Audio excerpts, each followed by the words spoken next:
जन सेवा चयन आयोग निकम्मा और निठल्ला साबित हुआ, जिसने उत्तर प्रदेश में लगभग 1.5 दर्जन भर्तियां निकाली, परीक्षाएं कराई और आज तक तमाम भर्तियां अधर में लटकी हुई हैं। कोई कोर्ट का चक्कर काट रही है, किसी में नौजवानों को अभी तक नियुक्ति नहीं मिली। परीक्षाओं में पारदर्शिता को लाने के लिए बलिया के नौजवान का सेंटर गाजीपुर भेज दिया है, बलिया के नौजवान का सेंटर झांसी भेजा है। यानी परीक्षा केंद्रों की दूरी जो है 700, 800, 900 किलोमीटर दूर छात्रों को जाकर वहां पे परीक्षा देना पड़ेगा। कितना बड़ा मजाक उत्तर प्रदेश में नौजवानों और छात्रों के साथ चल रहा है। आप सोचिए, लगभग 37 लाख नौजवानों ने इस पीटी यानी प्रारंभिक पात्रता परीक्षा में आवेदन किया है और ये एकमात्र ऐसी परीक्षा है जिसके बाद नौजवान आने वाले दिनों में जो सरकार द्वारा भर्तियां निकाली जाएंगी उसके लिए एलिजिबल होगा। जब वो इस परीक्षा में पास होगा तो उन नौकरियों के लिए एलिजिबल होगा। सिर्फ उसके लिए योगी आदित्यनाथ जी की सरकार ने, जिसमें 37 लाख नौजवानों ने आवेदन किया, उनके परिजनों के साथ सरकार उनको सिर्फ और सिर्फ ठगने जा रही है। आप सोचिए, जो नौजवान जिसका सेंटर जो बलिया का रहने वाला है, उसका सेंटर जब गाजियाबाद जा गया है तो जाहिर सी बात है परीक्षा देने के लिए एक दिन पहले उसको जाना पड़ेगा और आने जाने का जो उसका खर्चा होगा, जो वहां पे रुकने का खर्चा होगा, और क्या गारंटी है कि जब अपने सेंटर पे पहुंचेगा तो उसको पता चलता है कि पेपर ही हो सकता है कैंसिल हो जाए। क्या गारंटी है कि जो अभी तक जैसे लगभग 1.5 दर्जन भर्तियां, 1.5 दर्जन परीक्षाएं जो अभी तक रद्द हो गई, अभी तक नकल माफियाओं के भेद चढ़ गई, क्या गारंटी है आने वाले दिनों में ये सब नहीं होगा।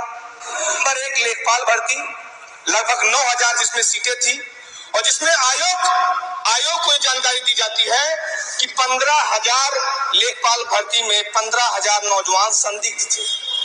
आप सोचिए कि सरकार में लेखपाल की भर्ती आ रही है और 15,000 सरकार का आंकड़ा है कि 15,000 लोग उसमें संदिग्ध बैठे। दरोगा का भर्ती आया, जो एग्जाम कराने का जिस एजेंसी को जिम्मेदारी दी गई, पता चलता है वो ऑलरेडी कई सारे राज्यों में बैन है, ब्लैक लिस्टेड है। लेकिन क्या मजबूरी है योगी आदित्यनाथ जी की, क्या जल्दबाजी है योगी आदित्यनाथ जी की कि जबरदस्ती दरोगा भर्ती को कराने पे तुले हुए हैं नौजवान, जबकि गुहार लगा रहा है कि महोदय इसमें बहुत बड़ी धांधली चल रही है। आज सारी की सारी भर्तियां अधर में लटकी हुई है, नौजवान कोर्ट कचहरी का सिर्फ धक्का खा रहा है। दूसरा, इसमें एक लाइन लिखा गया है कि 1.61 करोड़ यानी 1,61,00,000 नौकरी योगी आदित्यनाथ जी की सरकार में निजी क्षेत्रों में दे दी गई। निजी क्षेत्र का मतलब क्या है? निजी क्षेत्र का मतलब यह है कि वो नौजवान जिसने 5 साल, 6 साल, 7 साल इलाहाबाद, मेरठ, दिल्ली में जाकर तैयारी की अपनी सरकारी नौकरी के लिए और उसको नौकरी जब नहीं लगती है, वो नौजवान जो बीटेक करके, MBBS करके, लाखों रुपए डुबो के जब सरकार के पास नौकरी लेने आता है, नौकरी उसको नहीं मिलती है, उस नौजवान को सरकार, जब वो नौजवान मजबूरी में आकर एक ई रिक्शा खरीदता है और ई रिक्शा चलाकर अपना भरण पोषण करने का काम कर रहा है सड़कों से, तो योगी आदित्यनाथ जी कह रहे हैं कि ये नौकरी दरअसल इसका श्रेय मुझे जाता है। यानी जो ई रिक्शा चला रहा है अपने परिवार का पेट पालने के लिए, उसकी भी नौकरी का श्रेय योगी आदित्यनाथ जी ले रहे हैं। यानी जिसने 2 जानवर खरीद लिया, 2 भैंस अपने यहाँ खरीद लिया और 2 लोगों को सुबह शाम उसके रखवाले के लिए लगा दिया, तो वो भी रोजगार योगी आदित्यनाथ जी के खाते में जाता है। ये लेकिन आज दुर्भाग्य है कि हमारा नौजवान जो सड़कों पर धक्के खा रहा है, जब वो मुख्यमंत्री जी से मांग करता है कि हमारी जो भर्तियां हुई, हमारी जो परीक्षाएं हैं, उसको क्लियर कराने का काम करिए।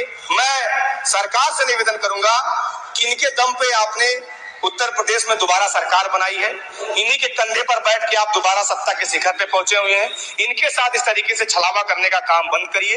उत्तर प्रदेश जो आज एक तरीके से सॉल्वर गैंग का प्रदेश बन चुका है, जहां पर योगी आदित्यनाथ जी की सरपरस्ती में अब उत्तराखंड में भी यहां से सॉल्वर भेजे जाते हैं। हम इतने आगे हो गए हैं कि उत्तराखंड भी हमारे उत्तर प्रदेश के नौजवान सॉल्वर वो उत्तराखंड जा रहे हैं पेपर सॉल्व करने के लिए। तो इस तरीके से जो आज नौजवानों के साथ छलावा हो रहा है, सरकार से अपील करता हूं कि नौजवानों के साथ इस तरीके से बर्ताव करना बंद करिए। प्रधानमंत्री बनने के लिए कोई योग्यता है? कोई परीक्षा पास करनी पड़ती है? विधायक बनने के लिए कोई परीक्षा पास करनी पड़ती है? सांसद बनने के लिए कोई परीक्षा पास करनी पड़ती है? शिक्षा मंत्री, स्वास्थ्य मंत्री, मुख्यमंत्री बनने के लिए परीक्षा पास करनी पड़ती है। लेकिन MA करके, PhD करके, BA पास करके, BCom करके, इंजीनियरिंग करके भी अगर आपको